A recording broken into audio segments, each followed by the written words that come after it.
This man redefined what a guitar could do. A left-handed genius who played it upside down and set it on fire, both literally and figuratively. In just 4 short years, this man went from an unknown backup guitarist to a global icon who changed music forever. This is the story of a man who didn't just play the guitar, he made it scream, cry, and speak truths no one else could express. From the streets of Seattle to the stages of London and the fields across Woodstock, this man left behind a sound that still echoes across generations. This is the story of the Voodoo Child. Now, before we start, I would like to take a moment to thank Mr. Washington for highly requesting this video. Now, if you would like your own personal shout out, then look in the description to see how. Now, if you guys love my videos and love supporting me, then I suggest you become a member of the channel where I will be releasing exclusive videos just for you all. Be sure to get that family tier so you won't miss out on these exclusive perks.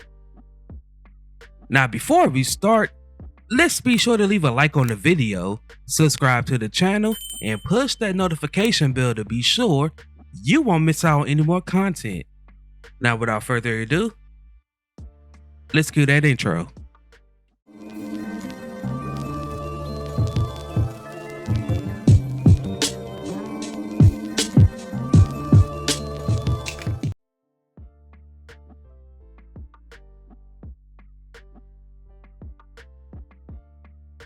James Marshall Hendrix was born on November 27, 1942 in Seattle, Washington. Raised in poverty, music became his escape. A broomstick became his first guitar until his father finally bought him a used acoustic when he was 15 years old. Jimmy was shy, soft-spoken, and constantly moving. They called him a trouble child for a reason. He was arrested twice before he turned 19 for riding in stolen cars. After given the option of incarceration or joining the army, he selected to join the military and enlisted on May 31st, 1961. After 8 weeks of basic training, he was stationed at Fort Campbell, Kentucky. His passion for the guitar never left his hands. His apparent obsession with the instrument contributed to his neglect of his duties, which led to taunting and physical abuse from his peers. They once hid his guitar from him until he begged for its return. In November of 1961, fellow serviceman Billy Cox strolled past an army bar where he heard Hendrix perform.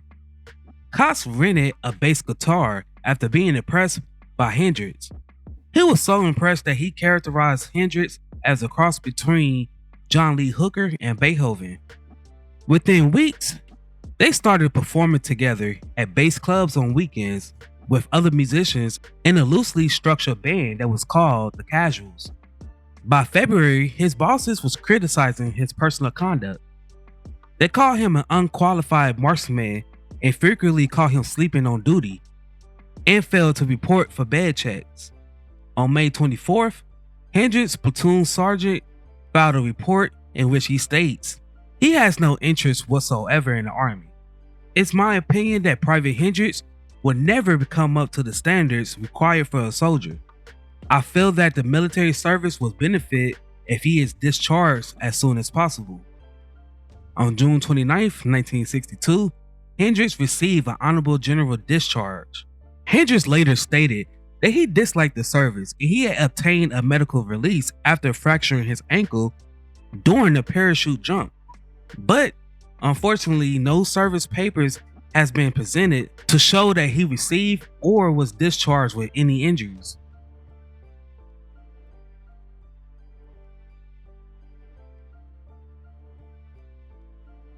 After being released from the army in 1962, Cox and Hendrix relocated roughly 20 miles across the state line from Fort Campbell to Clarksville, Tennessee, where they found the King Casuals. Despite starting off with a low-paying concerts at absurd places, the band soon relocated to Nashville, Jefferson Street, the historic core of the city's black culture and the home to a vibrant rhythm and blues music scene.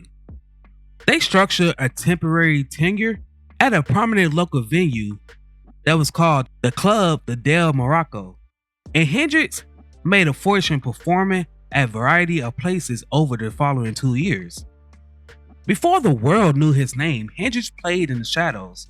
Soon after, he relocated to Nashville, Tennessee, and began performing on the Chitlin circuit, eventually joining the Isley Brothers backup band and then Little Richard, with whom he worked with until mid-1965. He later played with Curtis Knight, and he also backed up famous soul, R&B, and blues performers such as Wilson Pickett, Slim Harpo, Sam Cooke, Ike and Tina Turner, and Jackie Wilson, to mention a few.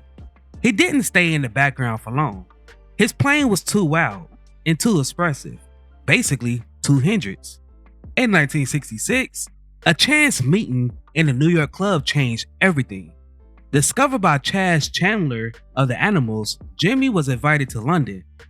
There, the legend would begin. Hendrix relocated to England in late 1966 after the Animals bassist Chas Chandler became his manager. Within months, he founded the Jimi Hendrix Experience.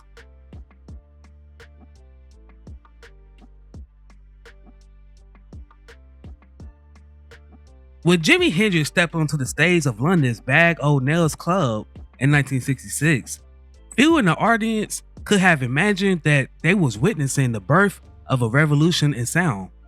Within months, the young guitarist from Seattle would ignite the British music scene, redefining what the electric guitar could do.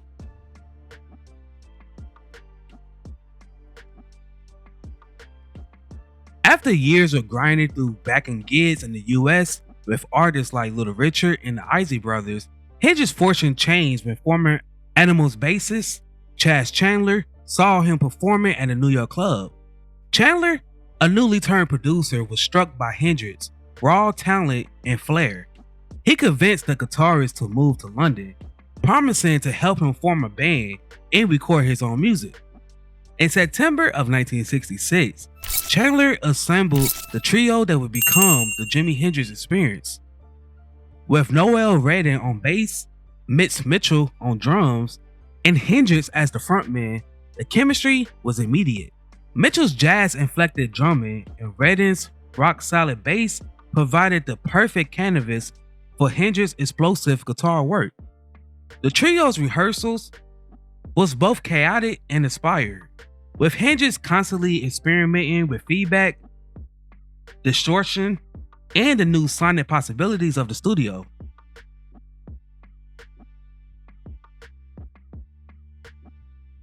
The Experience debut single Hey Joe, released in late 1966, marked the beginning of Hendrix's rise. Its blues roots, psychedelic overtones, set it apart from the pop-dominant charts, and the single reached the UK top 10, with follow-ups like Purple Haze and The Wind Cries Mary cemented Hendrix's reputation as an innovator. His first album, Are You Experienced, was a revolution. A fusion of rock, blues, and psychedelia that redefined the boundaries of electric music. Songs like Foxy Lady, Maniac Depression, and Third Stone from the Sun showcased Hendrix's ability to merge with raw emotion. In Britain, Hendrix became an overnight sensation. His performances was flamboyant and unpredictable. He played the guitar with his teeth behind his back and even set it at flame at the end of the shows. Yet beneath the three tricks lay an artistry that spoke to something deeper. His command of the guitar went beyond technical skill.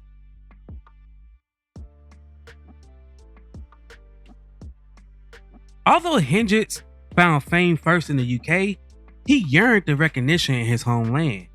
That moment came in June of 1967 when he shared the stage with The Who, Janis Joplin, and Otis Redding. Hendrix delivered one of rock and roll's most iconic performances. His performance of Wild Thing climaxed with the ritual burning of his guitar, stunned audiences, and announced his arrival as an American rock star. Following the festival, the Experience embarked on extensive tours across the US, captivating audiences with electrifying live shows. Hendrix's playing evolved rapidly. He pushed amplifiers to their limits, embraced studio effects like the wah-wah and the uni-vibe, and he continued to blur the lines between noise and melody.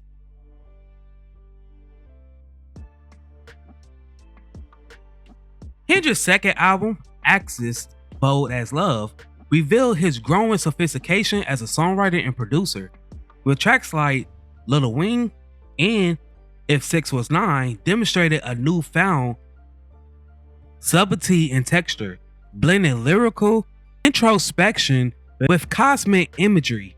But it was his third album, Electric Ladyland, that showcased his full creative vision.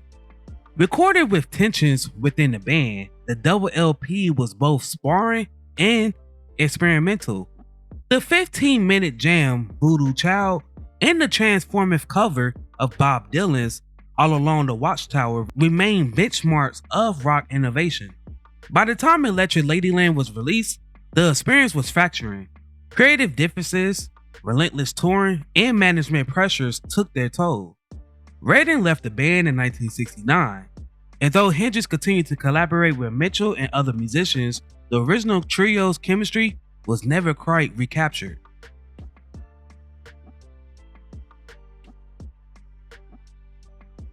In his final year, Hendrix continued to experiment in his custom-built Electro Lady Studios in New York, striving to balance his commercial success with his deeper artistic goals. Songs like Freedom, Angel, and Dolly Dagger hinted at a mature, more personal voice of music that looked beyond the psychedelic excesses of the 60s. Though his career was tragically cut short in September of 1970, Jimi Hendrix's time with the Experience remained one of the most creative bursts in modern music history. In just 4 years, he redefined the language of the rock guitar, transforming feedback, distortion, and improvisation into tools of emotional expression. Jimi Hendrix's Experience wasn't just a band, it was an event horizon. Beyond it, rock music would never sound the same again.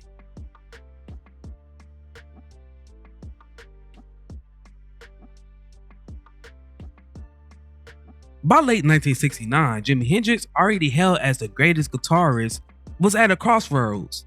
His band, the Jimi Hendrix Experience, had imploded after years of relentless touring, creative exhaustion, creative differences, and rising tension. Although the Experience had changed rock and roll forever, Hendrix was feeling boxed in. He wanted to move beyond psychedelic rock and explore more deeper, more soulful, and more rhythmic music roots in the sound of his youth. He also faced a brick wall. His former manager sued him, claiming that Hendrix owed him one more album. To fulfill that contract and regain artistic control, Hendrix decided to record something completely different. Live, raw, and authentic. That band would eventually evolve into Band of Gypsys. In late 1969, Hendrix rejoined with two pals from his early R&B days on the East Coast. Buddy Miles, a powerful drummer and vocalist who had previously performed with Wilson Pickett, The Electric Flag, and Carlos Santana.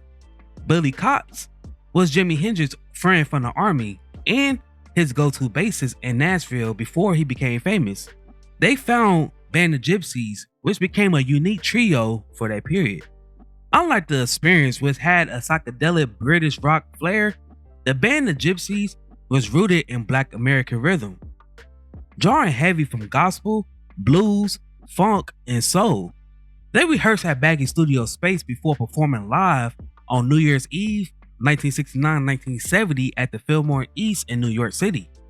Their live album, Band of Gypsys, caught 4 of those Fillmore concerts and was nothing short of revolutionary. Jimi Hendrix wants to see more black people at his shows, and he grew his fan base in order to attract more black people into the fold. Band of Gypsys accomplished just that. The double platinum album remained on the Billboard R&B charts for over a year. The Band of Gypsys pioneered a new style of rock, groove, deep, sophisticated, and distinctively black. It was no longer psychedelic escape. Instead, it was soul with distortion. They cut out the unnecessary and played from the heart and produced something political and freeing. In 1970, seeing three black men on stage playing heavy electric rock funk at a time when rock and roll has been largely whitened by the industry was diabolical.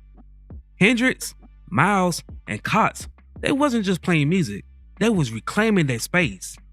They reminded the audience that rock originated from black music, most notably blues, gospel, and rhythm and blues. This was especially noteworthy given the late 1960s racial tensions with the Civil Rights Movement, the Vietnam War, and the emerging Black Power movement. Band of Gypsys embodied the spirit of black artistic freedom and political conscience. With songs like Machine Gun, it wasn't just performances, they were statements. Though their time together was limited with only a few live gigs and rehearsals, Band of Gypsys' influence extended long beyond 1970. Sly and the Family Stone and Parliament Funkadelic quickly began merging heavy guitar and deep funk grooves, obviously following the Gypsy lead. Prince later credited Hendrix as a major influence, namely the Band of Gypsys blended of R&B rhythm and rock guitar. The group Living Colour, Lenny Kravitz, and Ernie Isley all contribute to the same fusion. Buddy Miles' heavy groove-driven drumming technique influenced 1970 funk drummers such as Clyde Stubblefield and Dennis Chambers. Billy Cox's bass line stressed fill over flash, allowing Hendrix to experiment melodically. They developed the DNA for funk rock, jazz fusion, and even current jam bands. Band of Gypsys disbanded within 9 months due to internal disagreements and having problems with their managers. Hendrix returned to the studio to finish Cry of Love and other projects, but his passing cut short of the band's future. Still, their impact lived on. Fillmore East recordings became a scarce text for musicians, studied for their groove, emotion, and technical mastery. In 2019, the Fillmore Performances was finally released, giving the world an unfiltered look at what Hendrix was building. Band of Gypsys wasn't just a band, it was an idea, a revolution in sound, and a chance to reclaim identity. More than 50 years later, Band of Gypsys still stands as one of the most influential yet underrated moments in American history. They bridge the gap between soul and rock, between protest and performance, between race and rhythm. They show that black musicians could own every space in the musical universe, from the blues and jazz roots to the cutting edge of electric innovation. Their sound continues to echo in artists who blend genres and defy labels, from Gary Clark Jr. to Anderson .Paak.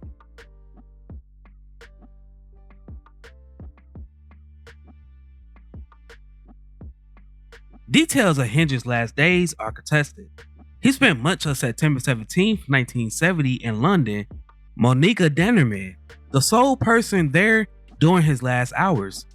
Dennerman claims she prepared supper for them in their hotel room around 11 p.m. and they shared a bottle of wine. She took him to an acquaintance's house around 1:45 in the morning, where he stayed for about an hour before she picked him up and drove him back to the hotel around 3 in the morning. She stated that they spoke until approximately around 7 a.m. when they fell asleep. She claimed she was awoken around 11 a.m. and she saw that Hendrix was breathing but unconscious and unresponsive. She called the ambulance at 11:18 in the morning and the ambulance came 9 minutes later. Paramedics took Hendrix to the hospital where the doctor declared him dead at 12:45 p.m. on September 18th. Jimmy dreamed of having his own creative sanctuary. That dream became Electric Lady Studios, where he spent his final weeks experimenting, writing, and jamming with legends. But the pressure never stopped. With manager chaos, label struggles, and personal demons, they all seemed to loom large. And unfortunately, on that sad day of September 18th, 1970, Hendrix was pronounced unalive at just the age of 27. The world lost a genius, and a generation, they lost their voice.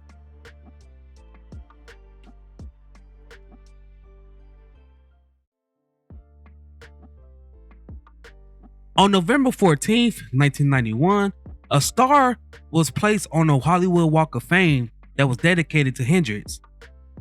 The Jimi Hendrix Experience was inducted into the Rock and Roll Hall of Fame in 1992, and the United Kingdom Music Hall of Fame in 2005. On August 21st, 2016, Hendrix was inducted into the Rhythm and Blues Hall of Fame. Jimi became a two-time National R&B Hall of Famer when the band The Gypsys was inducted on June 23, 2019. Along with these awards and accomplishments that I already stated, Hendrix has so many more. Jimi Hendrix just wasn't a guitarist, he was a force of nature. He opened the floodgates of what music could be: loud, lyrical, spiritual, and political. From Prince to Stevie Ray Vaughan, from hip-hop to heavy metal, his DNA is everywhere. And even now, over 50 years later, one thing is clear: that fire that Jimi Hendrix lit never went out. He lived fast, he played louder, and he dreamed even bigger. Bigger than anyone thought possible. He was the Voodoo child. Now, before we go, I have a question for you all. What is your favorite song by Jimi Hendrix or by the band The Gypsys?